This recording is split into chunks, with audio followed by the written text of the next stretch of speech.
All right, we're actually back. Yay! Hooray! So let's play Hyper Dungeon. Um, so this is one of those things that I think exemplifies the hey, do something weird. This is a two-player text adventure or interactive fiction. So do you want to host or do you want me to host? I will defer to you, my friend. All right, I'll host. My session ID certainly is something. Please don't hijack our stream. I did not Please blank don't this out. hijack the stream. That's the session ID. Do you have the link? Nothing. If you could send me that, would be great. Thank you. Link sent. Much appreciated. The game will automatically start once your partner has joined. So this. Oh, hey. All right, tell me if this is not what you're reading. On the road, July 19th, 2081. The long drive across the desert gives Anne Wang ample time to contemplate her 62 years of mistakes. She does so in silence, not speaking a word to her companion, who could not understand and might not sympathize if he could. Instead, she watches the highway, hands on the wheel, and wonders. Her car is ancient, one of the models from before electronics crept into every nook and cranny. From that primordial past where cars could not drive themselves and the roads were filled with dangerous drivers, prone to distraction and drunken crashes. She's ditched her phone, too, left it with a friend back home. If she dozes off and wheels off the road, drives into a ditch or overturns herself on a rock, nobody will know and nobody will come. No, it's not dangerous. The roads are straight and empty, and the terror of isolation, only that terror. Soon she'll have real danger to deal with, the problems of running from your past, or perhaps the problems of facing up to it. She wonders if her plans will pan out. She wonders if it will be as hot as she remembers it, out there in the desert. She wonders if, when she arrives in Reno, she will see her children again. I have a feeling that's not what your screen said. No, that was the exact open test for me as well. Oh, okay, cool. So, wonder. What are your characters? So I get either faithful son or dutiful daughter. Yeah. Okay, cool. Well. All right. So we have two choices for characters. We have faithful son, lives in Reno, Nevada. He works as an EMT at a local clinic. Sees his mom every holiday season, due to be married in 6 months. Got a letter a while ago from Ma Tiger telling him to meet her on a certain day at a certain place. Or former daughter, lives nowhere in particular. Oh, you have dutiful daughter. Oh, no, sorry. My apologies. Oh, okay. Lives nowhere in particular, does this and that, vanished out of the house one day, hasn't seen either her mother or brother in 13 years. Somehow Ma Tiger's letter has found her, a cry for help with a date and a place. So I'll pick the faithful son. I'll be the lady. Jeku Sheke, Wang, and Ebiashe Wang.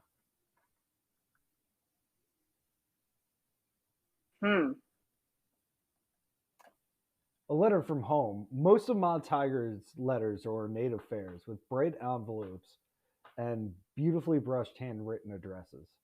This letter was not like those letters. Its envelope was white.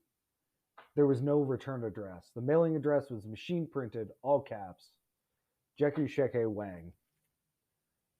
If she hadn't instructed you to keep an eye out, you'd have tossed it without a second thought. Instead, you opened it and read it, and now you're sitting in one of the cheap bars that squat in the shadows of Reno's ruined casinos. This one's, Christie's, is themed like an old Wild West saloon and maintained about as well. You sip your soda, glance around at the patrons. The last lunch regulars are clearing out. All that's left is a clutch of old men sitting around a table, pushing around their poker hands and muttering about long gone glory.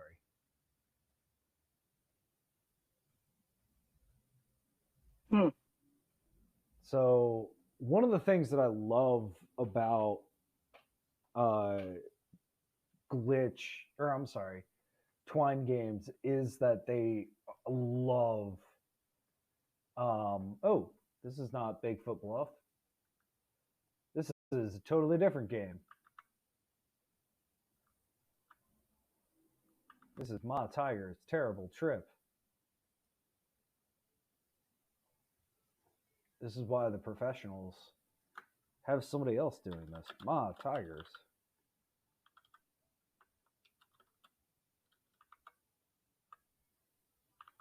Terrible Trip. So, is that what you had as well? Oh, no. So this is where this gets a little interesting. I've only ever played one other two-player IF. The last night of Lexgrad, I believe, from IF Comp last year. And it was not as advanced as this. The idea was that you had a Twine game that you and your partner would simultaneously start. And as you made your choices, you would get 2C,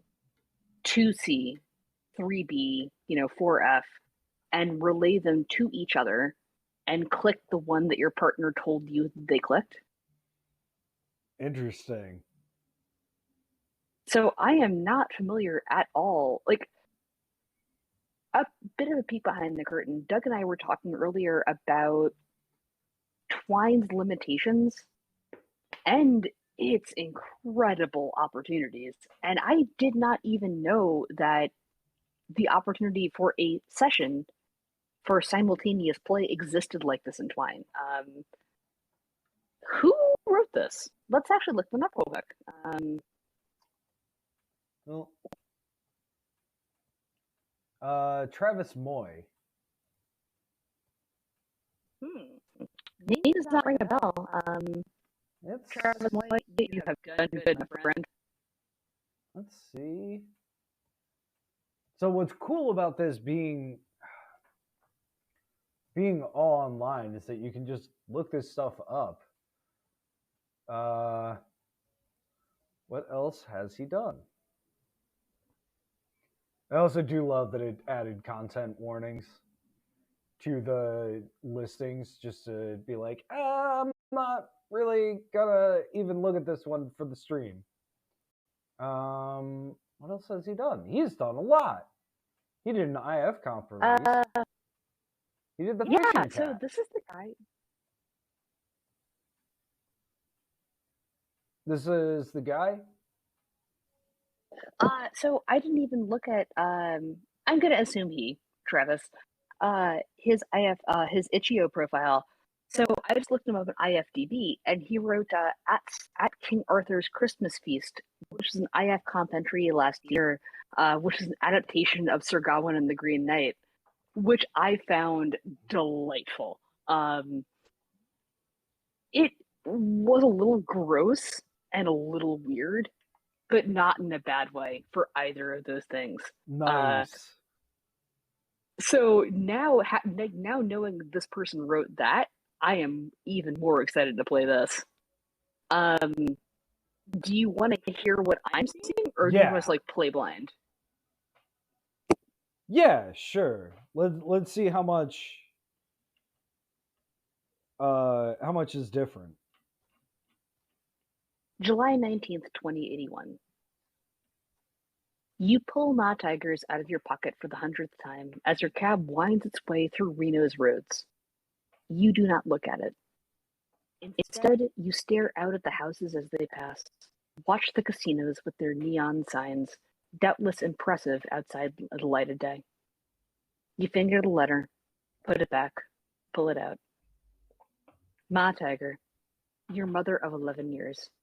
The woman who plucked you from the streets and sat you for 11 years in a nice house, in a nice neighborhood, with nice neighbors and a nice school. 11 years of faking it until you made it, except you never made it. When you left, it was involuntary, but you could have returned afterwards. You never did. Facing back up would be worse than death. You don't even know how the courier found you. Must have been an expensive ask. The car chimes a 5-minute warning. Almost time. The letter's in your hand.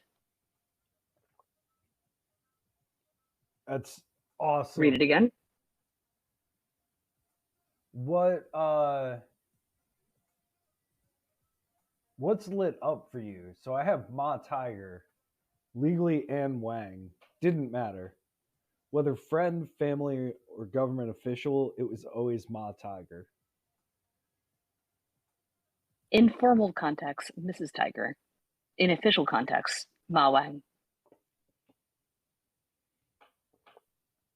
Interesting. And then I can highlight my name. That's you, Ma Tiger's faithful foster son. And maintained about? Maintained about as well. No, it's not that bad, really. Even if it is a bit of a tourist trap, and their Diet Coke is the same as anywhere else's. For me, the only last bit is courier. Tall female with a slight build, short black hair, long face and glasses, concealed pepper spray, and 2 knives. Let's read the letter. You pull the paper out of your pocket. The missive is short, its letters uncharacteristically shaky. Jekusheke, I'm sorry to impose, but I need your help. I'm coming back to Reno next month. Meet me at Christie's on July 19th. I can't give an exact time. Don't tell anybody else about this. It's a family matter. I will explain when we meet. Also, do not call or text or email in response. Just be there. Love, Ma Tiger. You fold it neatly and replace it. Nothing to do but wait.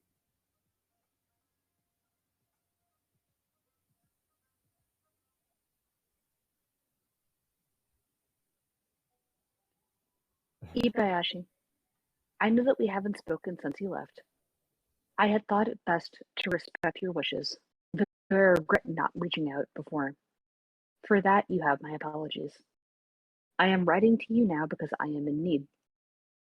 You know, too, that the past is a painful thing. For me, I had learned it twice before, and now it is a lesson I have learned yet again, except that this time I cannot face it alone. So I am asking for your help. Ibayashi, today I find that I do not know who to trust, and so I beg of you, if you have any love left for the woman who was once your mother, please heed this letter. I will explain once we meet. I will be in Reno, Nevada on July 19th. If you are willing to help me, then meet me at Christie's, 1718 Holcomb Avenue. I am sorry, but I can't give an exact time. I will stay until at least 10 p.m. Don't try to contact me. Don't tell anybody else about this. It's a family matter. The car comes to a stop. Christie's Old West Saloon declares a sign above your destination. More than anything, it looks like a tourist trap. You shove the letter back in your pocket.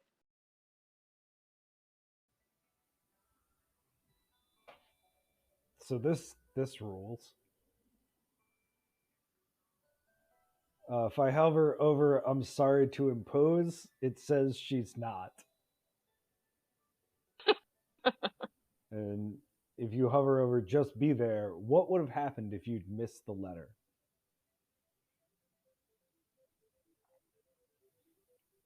Well, I guess wait.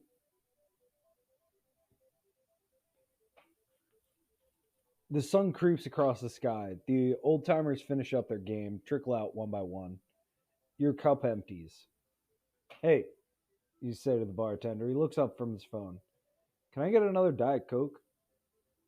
He nods, takes your glass, puts it under the soda tap, presses a button. 10 cents worth of syrup and bubbles fizz into the cup. Here, he says, handing it back. Thanks. He examines you, looks away, and leans on the bar with casual air. Got stood up? And I have three options. Seems so. Well, who knows? There's still time. Thanks, but I'd rather not think about it. I clicked proceed on my end, and I'm still waiting for you. I vote B. Let's be an optimist. Why not? Well, who knows? There's still time. You toss out a chuckle. Well, you sigh, who knows? There's still time. Bartender nods sympathetically. That's rough, buddy. I'll give it a little longer. Thanks for asking, you say, waving him off. He takes the hint and retreats back along the bar. Come on, Ma. It's been a little over 4 hours now. What's going on?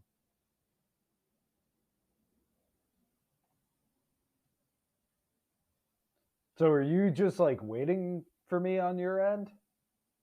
Yeah, it just is waiting for partner. Oh, here we go. The saloon doors swing open with a creak. Oh, go for it.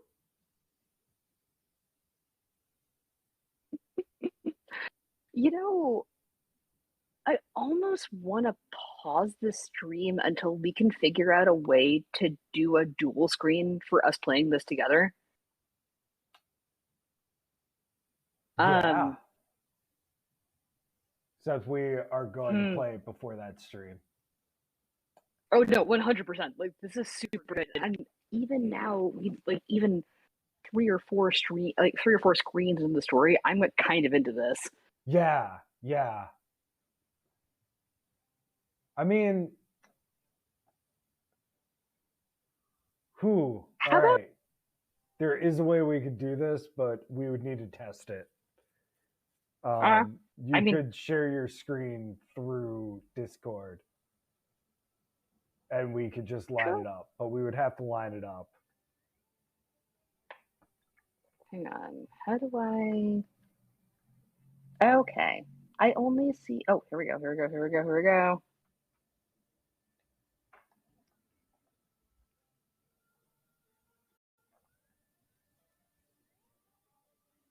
I also don't know if my computer can handle that. We can find out, though. Ooh. We have sound from Discord.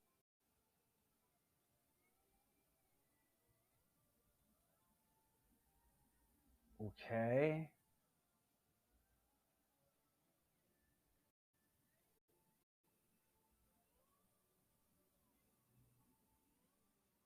So we do full screen wide gameplay.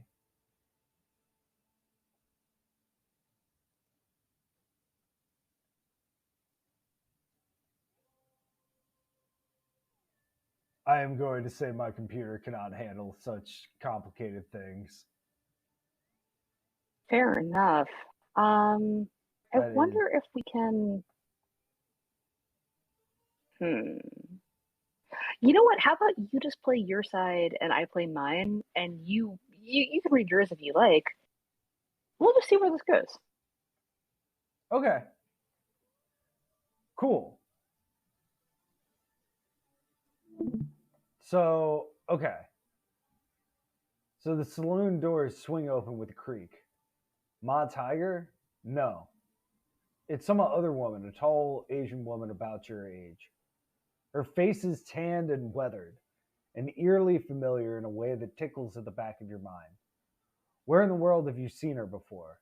Did you meet her at a party? Does she work at the fire station and you just don't see her much? You really hope she doesn't recognize you. That would be real awkward. She takes a moment to look around.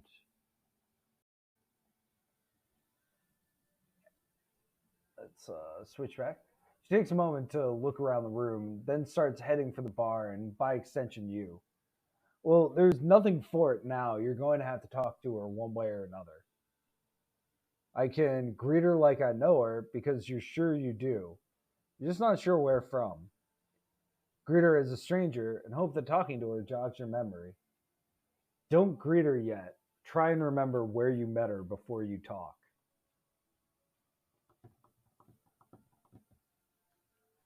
I'm gonna play as self-insert.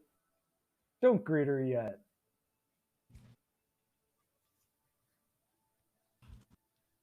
You turn back to the bar, buying time. If you really do know her, she's certainly going to talk to you. If it turns out she doesn't recognize you, all the better, right? If only you could remember where you've seen her. No, really, where do you know her from?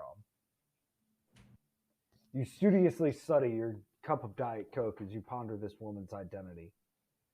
Then you feel her arms grabbing you from behind and you jerk forward, but she's already pressing up against you, trapping you like a rabbit in a net. And she cries out in a high voice at complete odds with her looks. Jakusheke! You try to pull away again, but she's nestled up against your back and will not allow escape. It's been so long! You stop moving, sit still. Who the fuck is this? And more importantly, It's me. I chose that option. It's me. why the fuck is she groping you? Sorry, you say, do I know you? Oh, Jakusheke. She purrs and she turns you around in your seat. Don't you recognize me? No, you spit. I'm sure you've got the wrong person. She detaches herself from you and stands back a couple feet. Her face is full of petulance and her lips are set in a pout. Come on, surely you haven't forgotten little old me. I'm sure, you growl. She stands up straight as a statue and suddenly she seems to be a completely different person. No longer friendly, but stern and angry. Jakusheke, she says again, and her voice is deep and resonant, like Mom's voice whenever she was angry. You really don't recognize your own sister? What? Your sister, Ebiashe. What? But you thought she was dead. How is she? Oh, fucking course. You, she'd think it's funny to fuck with you like that. So if you hover over your name, shit, she knows your name. If you hover over sorry, she's fucking groping you and you're saying sorry to her. And if you hover over funny, it wasn't fucking funny. And like that is she was always very physical. She got into a terrifying number of fist fights. So what choices did you have to make that happen?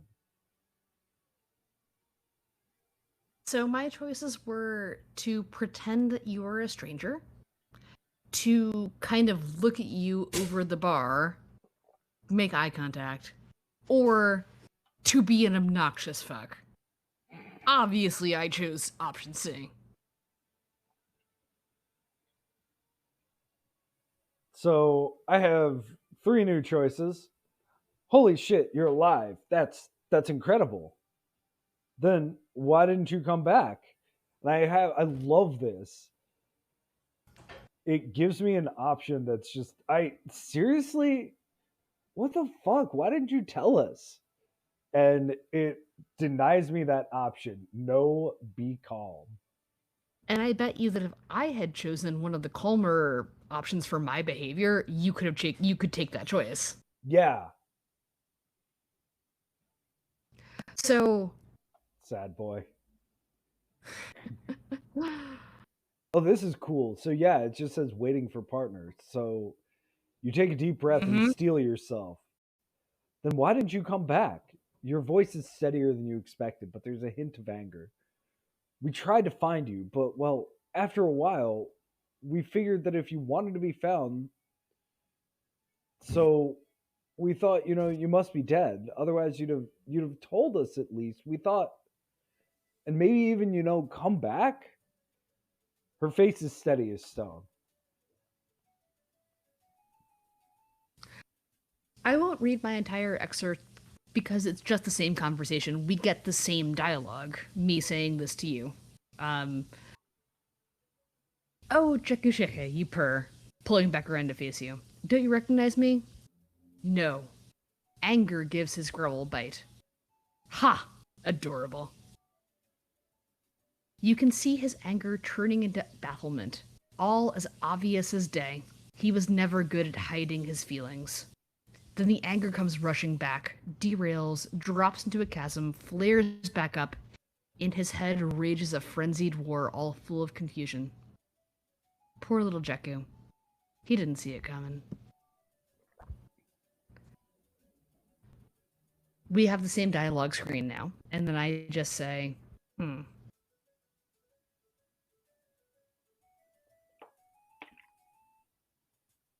Yeah, we're gonna do a heal. So I think that Ibiyashi, for me, is gonna do a heal run. Her voice is low, defensive. My reasons are my own. She stares at you, lets the silence grow. Minutes pass. So that's it then? That's it. You vanished for what? 13 years? You vanished for 13 years. Then you just walk into a bar one day and said you had your reasons. Yeah. Fine. You spit. Fucking bullshit. Fine. Why are you here if all you're going to do is refuse to talk? I got a letter from her. Said she needed help with a family matter. Did she explain? She didn't tell you? If only. Having some warning would have helped. No, she didn't. She said she'd explain when we met. Then I guess we wait. That's all you're going to say? Well,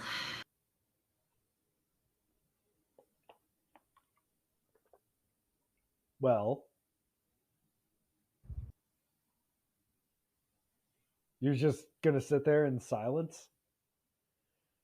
She's not interested in talking much more. That much is plain. You steal a glance and she's staring straight ahead, gears turning, silent. You have questions, 100 questions, but how would you even start to ask them? How do you even approach this? She seemed, did she seem happy to see you? She certainly wasn't shy, but she's never been shy. Then again, it's been so long, and if you meet the you from back then and compared him to yourself, you're different people after so long. How do you know she's the same person? oh wow. Hovering over silent, when she used to brood, she'd do what she's doing now. Just sit and stare without moving a muscle, sometimes for hours. And same person, you can't, and even less if you don't ask. Say something. You take a deep breath, moisten your lips, and you close your mouth. Something? What is something? You know what something is before you can say something. What thing is something? It's so there's nobody else on the stream now.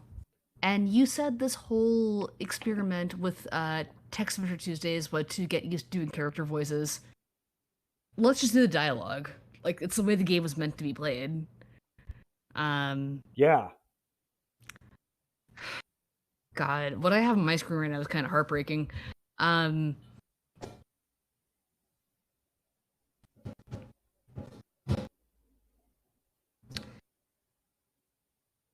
Jeku is fidgety. He's glancing at you, trying to glance at you, glancing at you anyway. He seems unwilling to say any more, but you can tell that if he found the courage, he would. Unwilling is unable.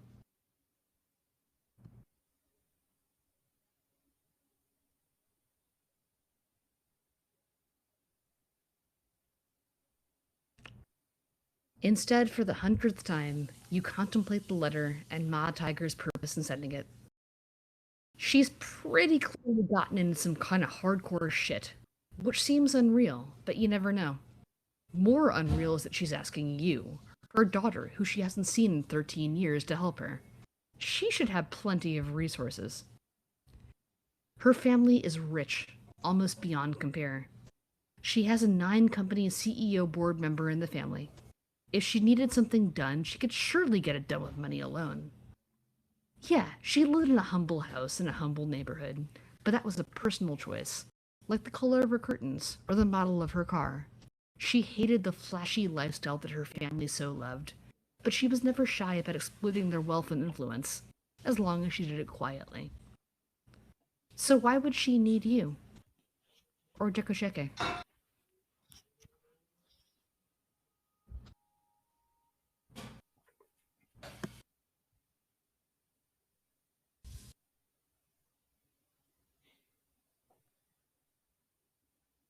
This is also like highlighting one of the things that I really love about Twine games, is that I think the writing is so much more narrative and like literary.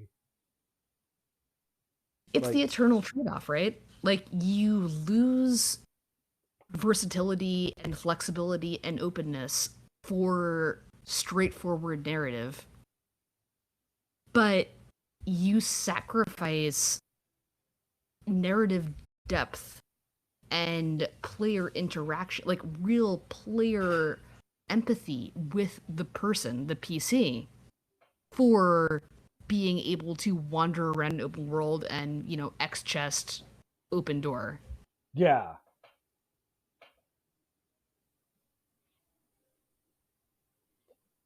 Yeah, I think it's also having the two player aspect solves sort of the main challenge that I have with Twine, and that like you can get railroaded, and it's like I don't even if I didn't have in the code any other choice right now other than this one button, like I feel more that there was something that led here.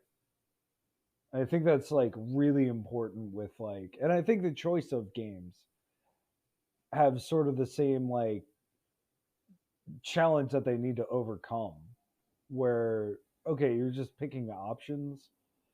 So, all right, how do I feel like what I did mattered? And with two people, there isn't that, oh gosh, network error. There's some sort of issue contacting the server. Force a reconnect attempt. Okay, we're back. We're back. Everything's good.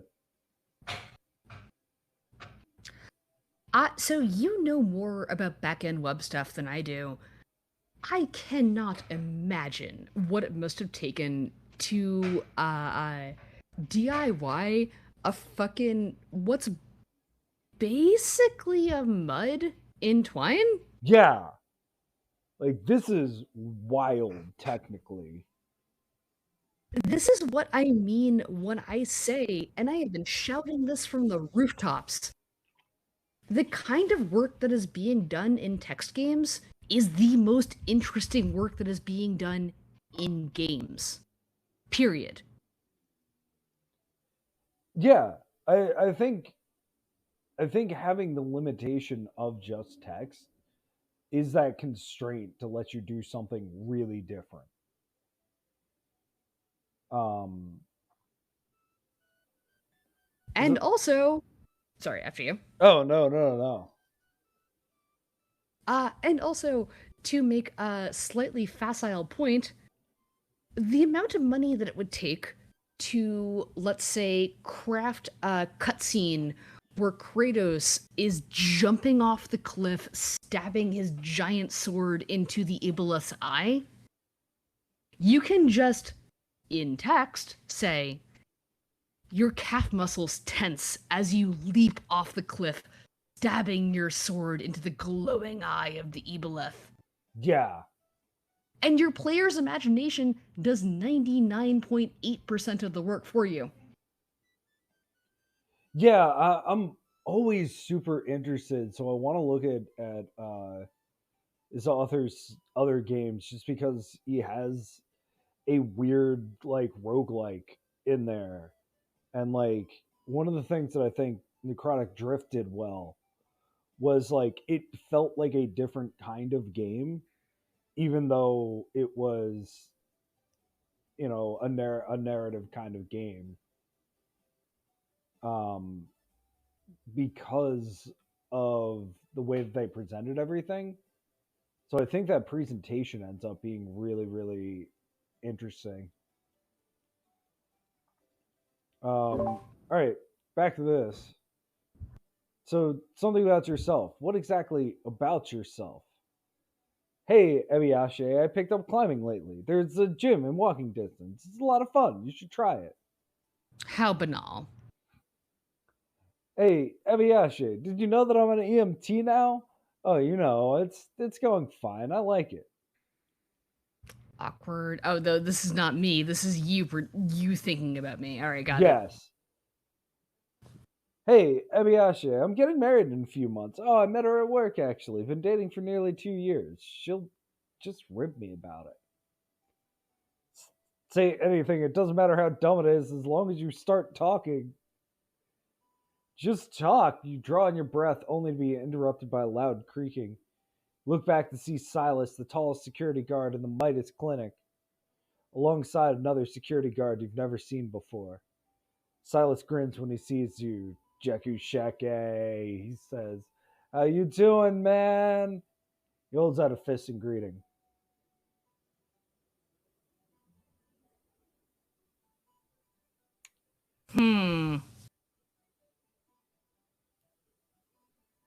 Waiting for partner. So I have two options right now. Nah. Heel run. Fuck it. Silas, you say, nodding. Quite a coincidence. Yeah, he says. Didn't know you like Christie's. Quick allude, sorry. Just a beautiful thing about this game. Silas, you say, nodding. Quite a coincidence. On my screen it says, Silas, he says, nodding politely. What a coincidence. Interesting. He jerks his head over at his companion. Arthur, works with me at Midas, joined yesterday. Arthur Jekusheke. He's a former Midas EMT. Arthur gives you a slightly strained smile and holds out his hand. Nice to meet you, Jekusheke. You suspect your smile is similarly strained, but you shake his hand. His grasp is firm but not overbearing. Nice to meet you too, Arthur. The guard nods and looks over to Ebiashe, who's pulled out her phone and started scrolling in the universal sign of indifference. Sensing that she's in no mood to talk, he glances at Silas with a raised eyebrow. Silas shrugs, then turns to you. Friend of yours? Yes. Well, you say, but Ebiashe's hand on yours stops you before you continue. Are we gonna fall in love? It's the sister. Your sister turns, looks at you, looks at Silas. She puts on a polite but obviously artificial smile.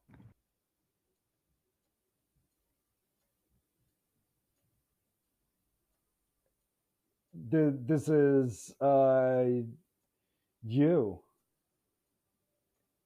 I'm curious where the narrative breaks here.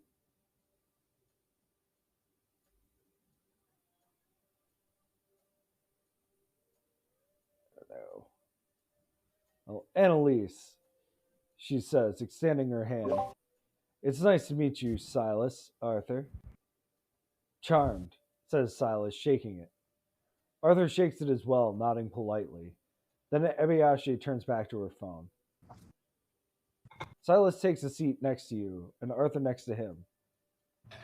That the fiance you've been telling me as much about? Yes, no, you say. She's my just a friend, interrupts Ebiashe, not leaving the screen. Nothing more, nothing less. Well, replies Silas, pleased to meet your acquaintance. Your sister nods and the security guard shrugs. So, Jekusheke, why here? Drinks with a friend, is it? This is absolutely masterful. Just that little bit of hypertext you highlighted, like, no need to interrupt me. Yeah. And I love, so one of the things that I love about Twitch, or I'm sorry, Twine, is It's confusing. I understand. is that there is that like ability for hypertext in a way that it's difficult in a parser game. But yeah, interrupting, I wasn't going to tell him, you don't need to interrupt me. Come on, I'm not that dense. I'm definitely not in the mood for this. Actually, you say checking the time. A little past 2:30 in the afternoon. We were going to get an early dinner. Holy cow, somebody else who uses the word dinner. Wow. You lean over the bar, gesture to the bartender. He spots you, starts ambling over. Ah, says Silas, not so easily deterred. Drinks for dinner? He spots your Coke, notices the lack of drinks in front of Ebiyashi. Hey, soda, eh? Young call? No, you say, but great. A bartender. Why don't we get something stronger? What you feeling tonight, Jay? The bartender raises his eyes. You struggle to extricate yourself. No, you say, I'm not on call, but it's kind of early for drinks.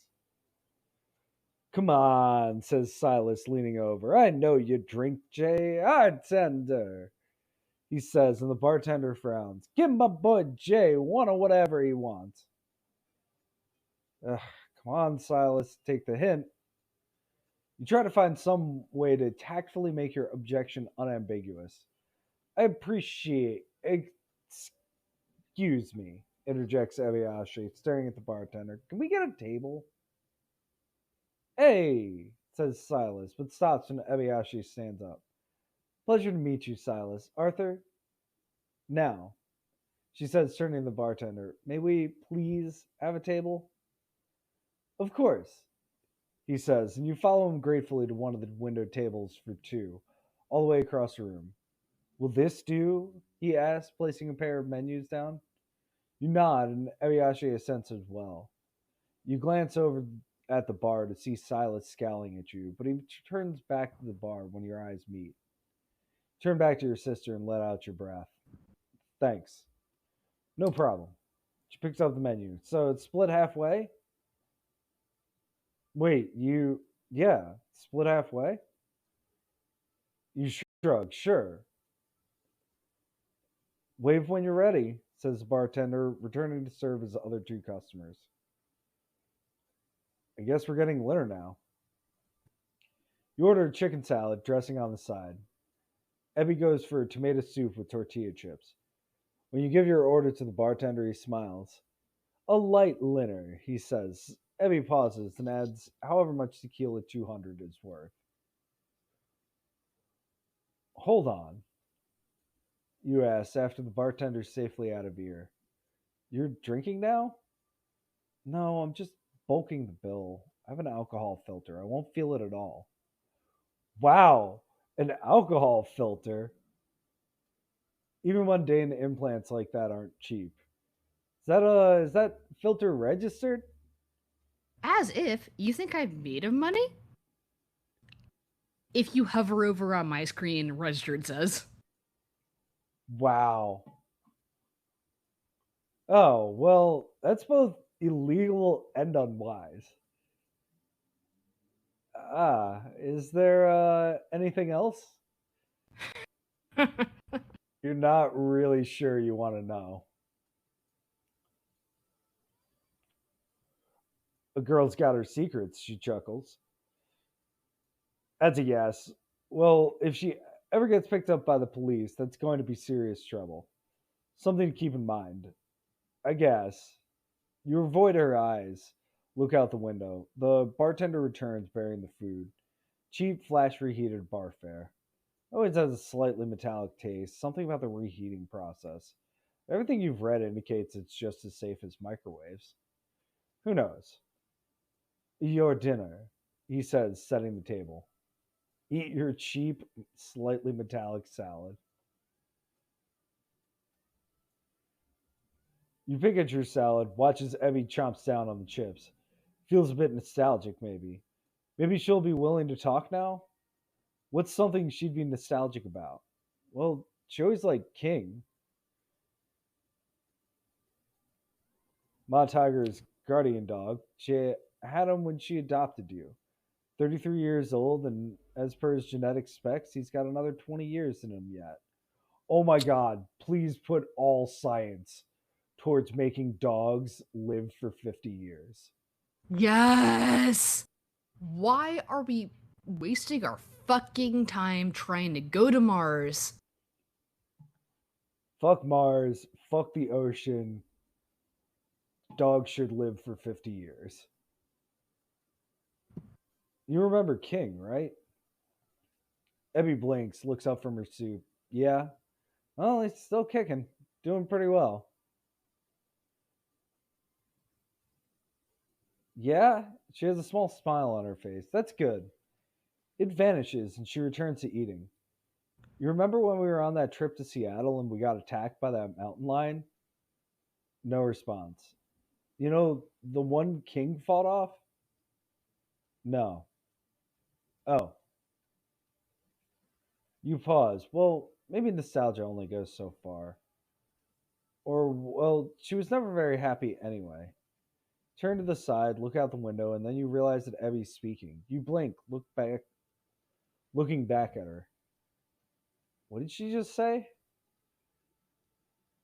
Ooh, I'm waiting for partner. Do you want to talk about how your life's been going? About the weather? Or why you came to Reno? That sounds like a you question.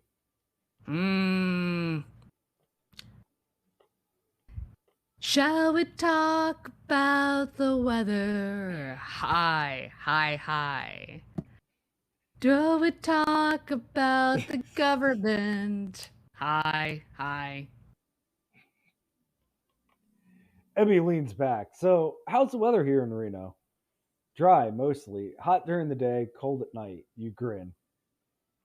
July's pretty warm, though. Might stay above freezing.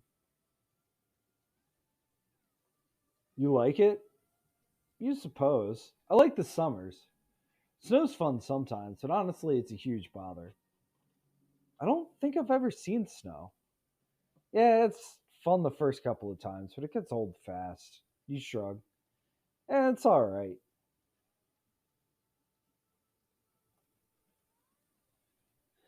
So, you ask, how have you been doing? She leans in. Jaku, she says, Jaku, I know where you're going with this. And I told you, didn't I? Girl's gotta have her secrets. Well, it was worth a try. You just wish she'd be less condescending when she didn't want to talk. That part of her certainly hasn't changed.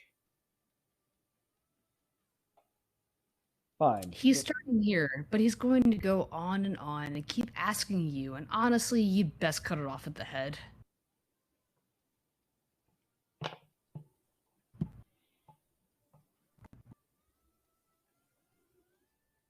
So, how's your life been going? Asks Abby. You think for a moment. Well, it's all right. I like being an EMT. I have a 3-year lease in a nice place. Gonna be married soon. Pay's not great, but it's not terrible. What happened to being a doctor? Ooh.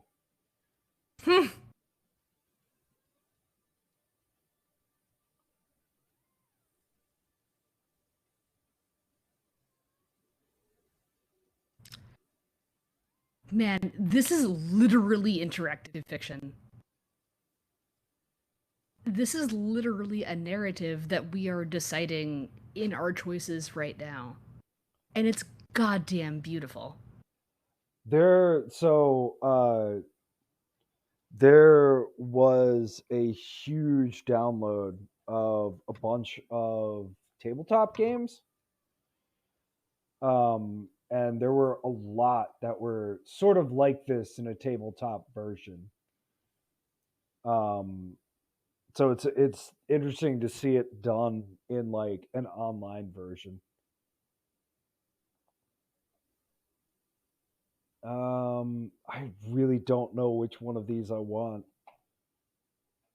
Corporate doctoring is mind numbing, you say. You don't get to make any decisions. You mostly just do what the medical AIs tell you. Sometimes you can appeal the decisions, but you spend most of your days just carrying out whatever the AI says. You chuckle. I couldn't stand it, you know? I guess, says Evie. It's because of liability. If the doctor disobeys the AI and messes up, they're vulnerable to suit. So all the hospitals just force their employees to work exactly to the AI diagnoses. Yeah, that's messed up, she agrees. You shrug. That's how the system works.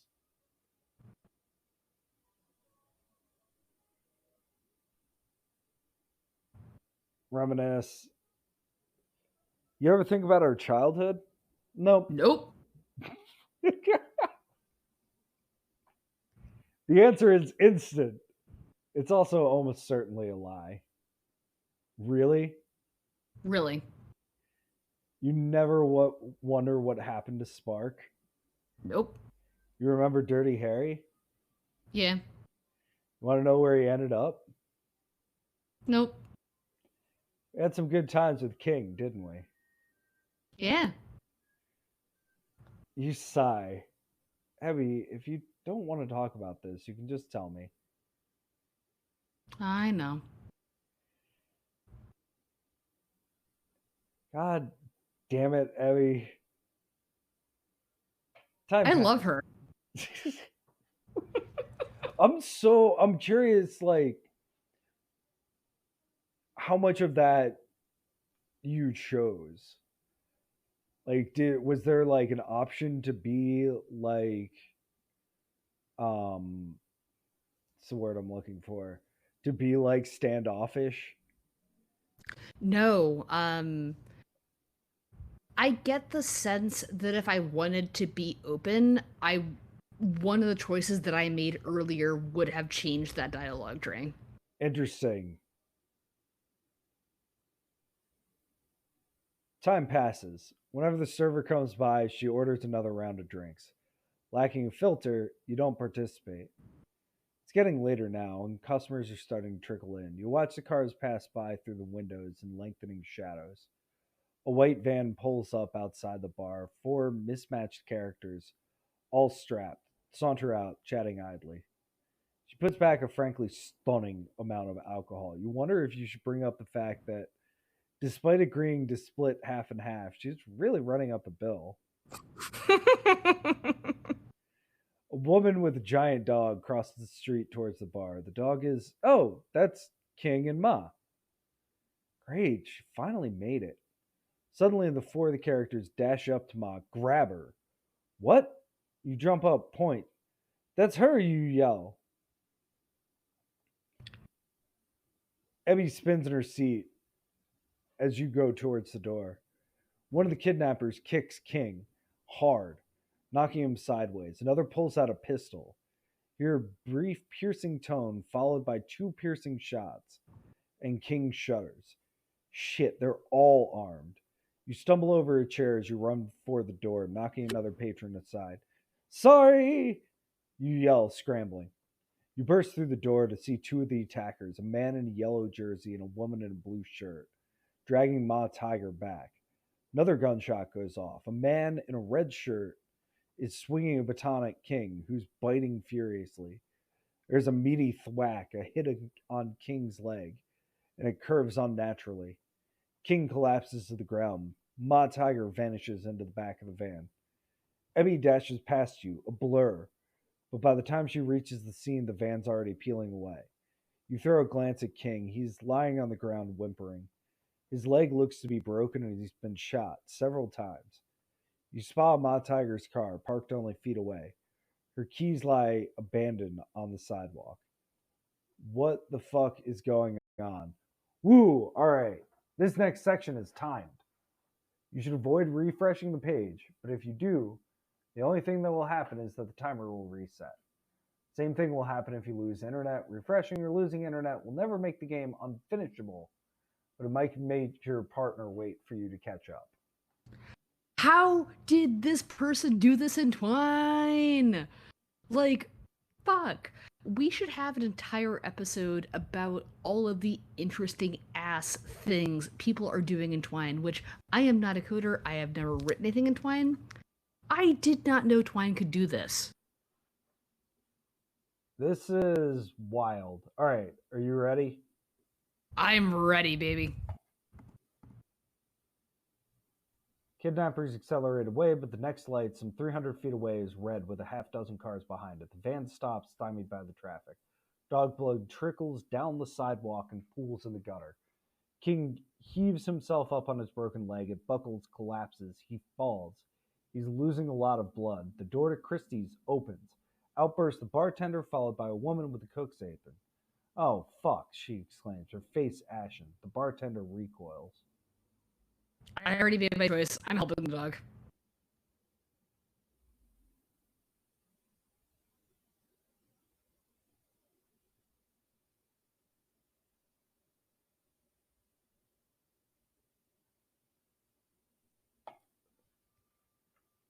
I grab the car. The van sits uneasily behind the red light. A dark tinted window rolls down to produce a masked face, scanning desperately. As soon as he sees you, he retreats. You scramble for the keys to Ma Tiger's car. Your hand closes over them and you leap into the driver's seat, slamming the start button. The console lights up. You put your right foot on the pedals, grab the shifter, and push it into drive. Disengage the parking brake. Been a while. You check traffic. You're clear. Chase the van. This is going to get dicey. Nothing happens. You turn the wheel, push down on the pedal. Nothing happens. What's wrong? You glance down at the console. Genetic ID mismatch, it reads. Shit, she must have locked it so only she can drive it. Useless. You unlock the doors and bail, tossing the key into the seat. What the hell is going on? King is panting, whimpering, bleeding. The bartender is attending to him, pressing on his wounds with gauze, but his hands are unsteady and his face ashen. I chose to help the dog. I enlisted the bar staff, and now I'm chasing after her on foot.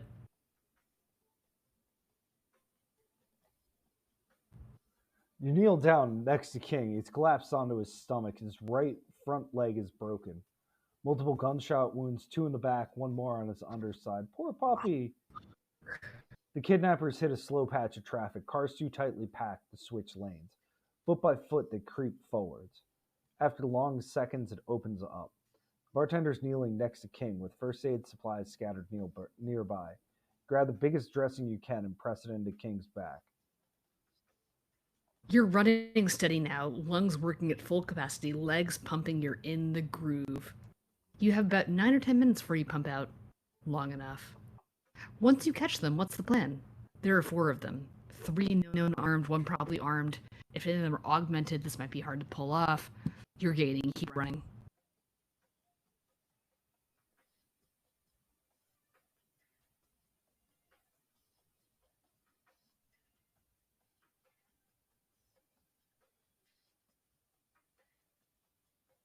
The dressing's on. I do not have time to read this. You finish taping, glance it over. Shit, it did. You missed it. God damn it, I have to hold. Okay, I think that should hold. You hope. Fuck it. Go for it. You throw a glance over in the street, 2 lanes, left slower than the right. Vans on the right, you stop, duck behind a parked car, you wait for a chance. Gap in the traffic, you make your break, dash across the right side, run down the median strip, left lane's traffic shielding you from the van, almost there. Catch the van. Shit, what's the plan here?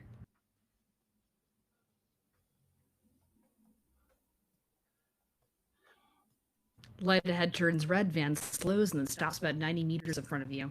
The blue sedan behind it stops far short of the band, seconds away.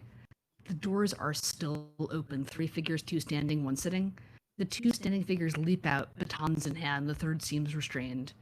That's her. You caught him. Woman has a shock baton in her right hand, holstered pistol and taser. Man has a riot baton in his right hand, taser in left, holstered pistol.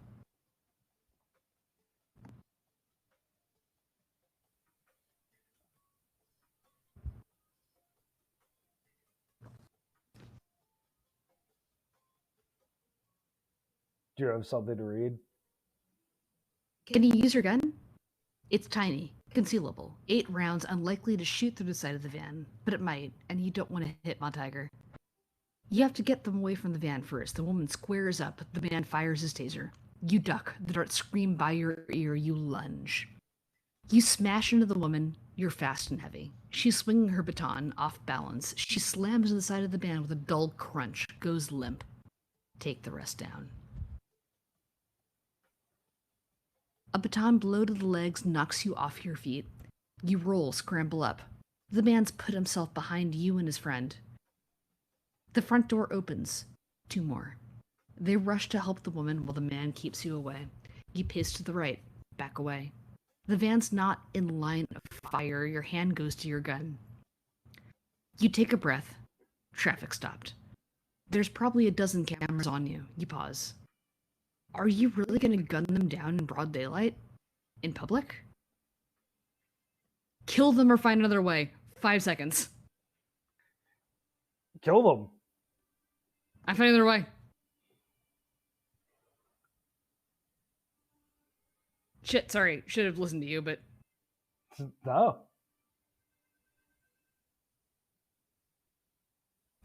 Your hand drops from your gun. They don't attack. They're focused on first aid. Your tackle really messed that woman up. Give up! You yell. One of the men from the front seat gets up, smashes into the back of the van, and then comes a woman's voice, loud, angry, same voice that so often scolded you. Evie! Yells Small Tiger. Help get Maura into the van. The rest of you, let her help you, or you will never find work again. Oof. The time section is over. The rest of the game is not timed.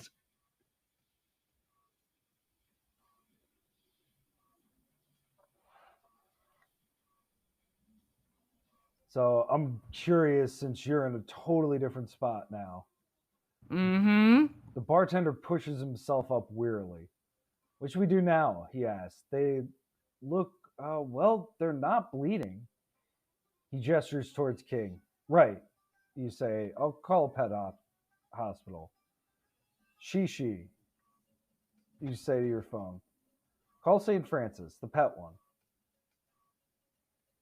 You hold your phone up to your face, smearing it in blood. Well, you'll have to clear it off before you put it back in your pockets. You have to clean basically all of your clothes, unless you want to walk around like you just murdered somebody. Push the thought out of your mind as the phone connects. You tell them the details, giving them the situation. They'll dispatch somebody. You hang up. They're coming. You tell the bartender. He nods, gestures to the bar. Want to go wash up? I'll wait, you say. You first. He nods and the cook joins him back inside. The ambulance arrives soon, yellow and white, like they said. 2 veterinary technicians jump out, one going to King, the other going to you. She hands you a tablet with the paperwork on it. Look it over, she says, and if you have any questions, ask. She, you say. Can you summarize the terms? She takes, probably more she should. Takes a few seconds before replying. It's mostly standard, she says, but unless Ma has pet insurance, you'll be out of pocket. Prices aren't listed as usual for medical expenses, but probably worst case for a 3-day stay, it won't be more than $6,100. $61,000. So what's going on in your world, J-Ram? The kidnappers drag the wounded into the back of the van, and you follow Ma Tiger in. Her wrists have the faint impression of zip ties. Did they cut her free just now? Evie, she says, nodding to you. The back of the van is spacious, containing little other than Ma, the injured kidnapper, Baton Man, and you. The remaining kidnappers leap back into the front seats as the van starts moving. Call your boss, commands Ma from the bulkhead. We will negotiate. Fucking hell, mutters the Baton Man. Negotiate? Yellow Jersey Man turns around. Call Mimi. You fucking serious? He growls. This bitch just... I'm fucking serious. Call Mimi, he repeats. Baton Man mutters a steady stream of curses under his breath, but he pulls out his phone, whispers something into it, and hands it to Ma. She takes it, listens, talks quietly and emphatically. Minutes pass while Baton Man patches up his comrade. Finally, Ma Tiger hangs up. We have reached an agreement, she declares. Yellow Jersey's phone rings. He picks up, listens. All right, he says. An agreement. Van, go to 1218 Golf Club Drive. What's going on? Asked Baton Man. We're letting them go. What the fuck? He looks over at Yellow Jersey, presumably the leader. They go beat the fuck out of Alex, and we're just gonna let them go like that? We're fucking letting them go. And yes, that was Mimi on the phone, so make your peace with it.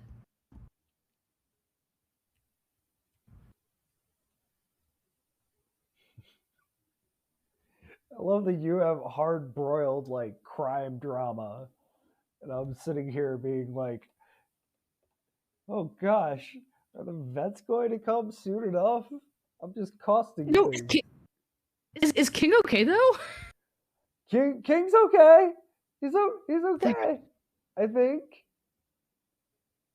It's gonna cost $61,000. Do I look like I give a shit? Tell my phone to accept the terms. As you finish signing off on the paperwork, the technician who handed you the tablet stands up and comes back over. You did a good job with first aid, she says, but he's seriously injured. We'll have to take him to our facility. It'll be minimum a day, probably two. Okay, you say, handing over the tablet. Do it. Any questions? Do you want to ride with him? No, and no. Thank you, though. She nods, repeats how to contact them. They load King into a stretcher and wheel him off in the back of the ambulance and set off. You're left alone, standing on a blood-stained side sidewalk, your hands and clothes all smeared red. You head back inside, taking care not to get blood on the door, and see the bartender talking with another couple of workers, probably from back of house. He spots you. Washing up, you say. Wordlessly, he reaches under the counter and tosses you a bottle of stain remover. You smile, thank him, retreat to the restroom. You emerge several minutes later to see a pair of cops in their full power armor, conversing with the bartender. One of them waves you over. He regards you wordlessly for a moment from behind his black visor, then nods. You're Jekusheke Wang?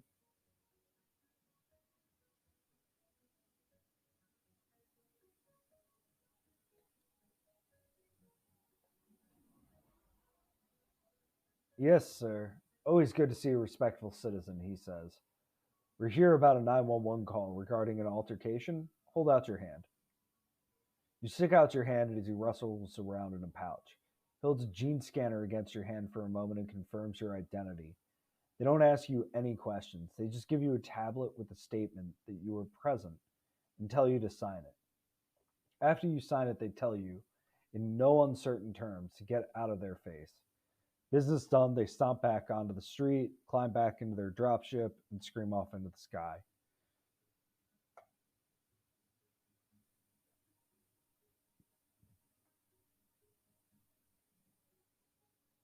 So what is going on in your world? Your world is like getting shit done.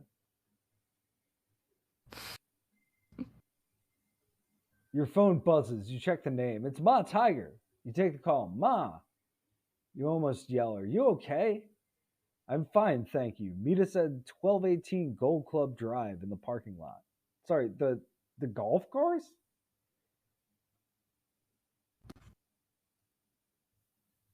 Reconnect.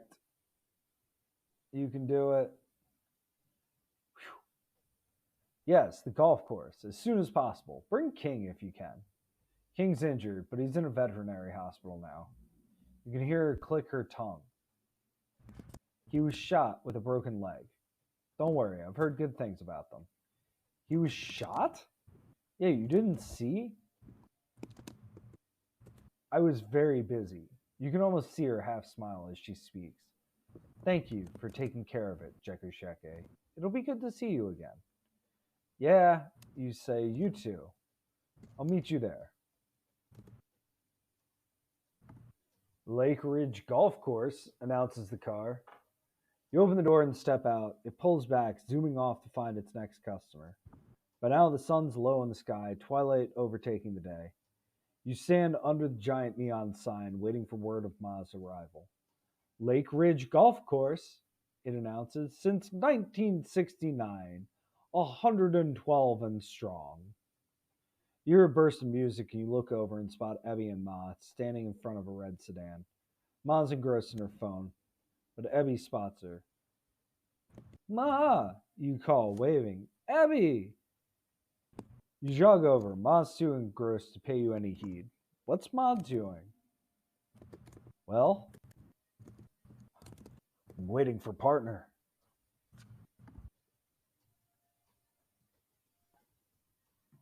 What kind of choices are you looking at?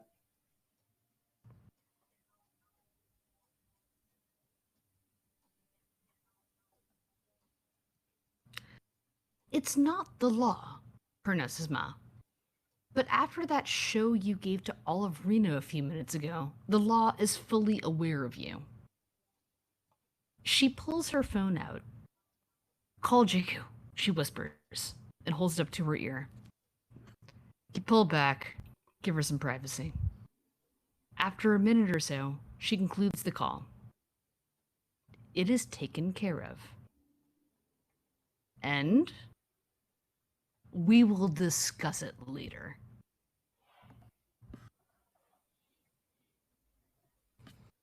The ride is uneventful. No cops come chasing after you. No drones descend from the sky. By the time the van reaches its destination, twilight has chased away the day and the sun is low in the sky.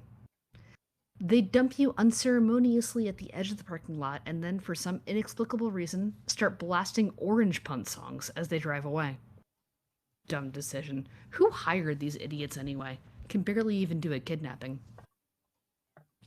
The giant neon sign over the parking lot declares the world that this is Lake Ridge Golf Course. Below, the subscript reads, since 1969, 112 and strong. You turn to Ma. They're gone, you say. What's your plan? And what's going on? You said you would give answers. Well, now's the time. I said I would steal a car. Do not worry. Their security systems are cheap, and it will be no issue. You're going to steal a car? Yes, she says, as if it's the most natural thing in the world. You look around the parking lot. There are 6, maybe 7 cars left, the majority having left during daylight hours. Slim pickings. Fine, you say, catching up. But doesn't that tell me anything about what's going on? Who were those guys? Why were they after you? Why did they agree to just let us go? I will tell you when Jaku arrives, she says. Otherwise, I will have to tell it twice. She pauses her pacing and pokes at her phone some more. Ma! Abby! You see Jaku, lit by parking lot lights. He waves and then jogs across the parking lot, coming up beside you. What's Ma doing? He asks, watching Ma stand in front of a sporty red sedan, fiddling with her phone. Yo. Fuck if I know, you say. Well, I'm just glad you guys made it out. I was really worried until I got Ma's call. The car beeps and its doors unlock. Ma Tiger turns around. Check your check, she says. It's good to see you. Both of you. Get in the car.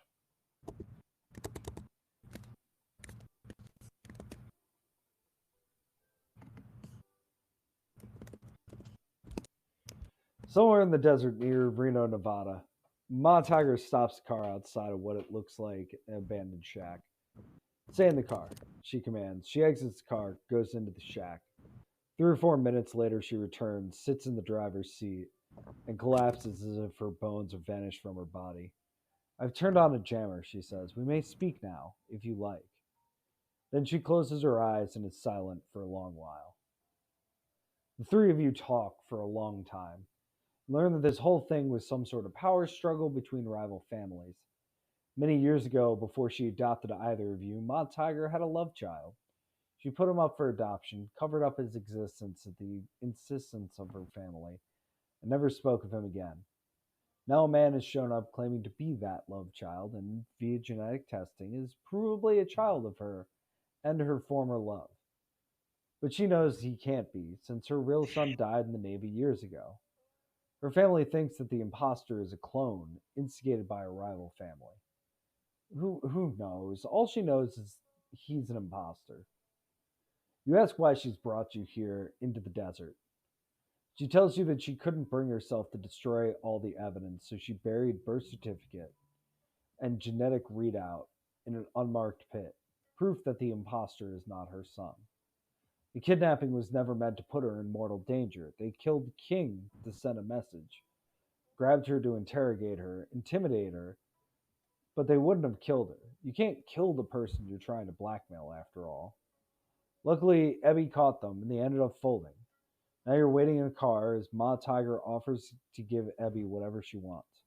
Money, documents, a cushy job, a new life, not as a reward, but because of the guilt she's carried with her for so long. For you, nothing. Because between the two of you, all debts have been paid. Jesus. So my narrative is totally different than the screen that you just got. Do you want to read it, or do you think we should hold off? The first paragraph is pretty much the same. You learn the whole thing was a corporate or familial power struggle. She needed help looking for some records she had stashed in the desert, but she couldn't use anybody else because they might have been compromised by their family. Who knows? It's vaguely absurd in the way that so many of these plots are absurd, but the consequences are very real. It seems that the kidnappers and their boss wanted to stay under the radar. None of this was supposed to be lethal, and the injuries you dealt out were bad enough to scare them off. It's funny, in a way. If you'd known that was the case, would you still have done it? Now you're sitting in a car in the Nevada desert with your once mother, caught up in some absurd family wealth drama. She looks at you. You don't have to help me, she says. You can leave, she says. She'll give you whatever you want. Money, documents, a cushy job, or a new life. You ask why. She's silent for a long while. Guilt, she says. And now my choices are stay or leave.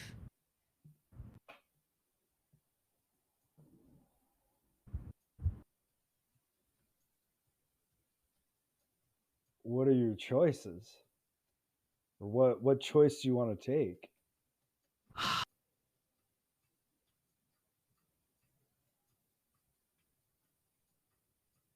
I don't know. This is why I fucking love IF.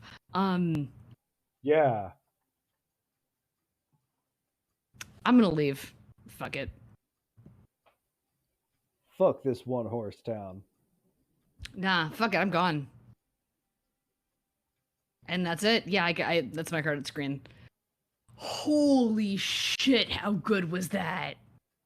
That fucking ruled. Oh my god, that fucking ruled though. Like,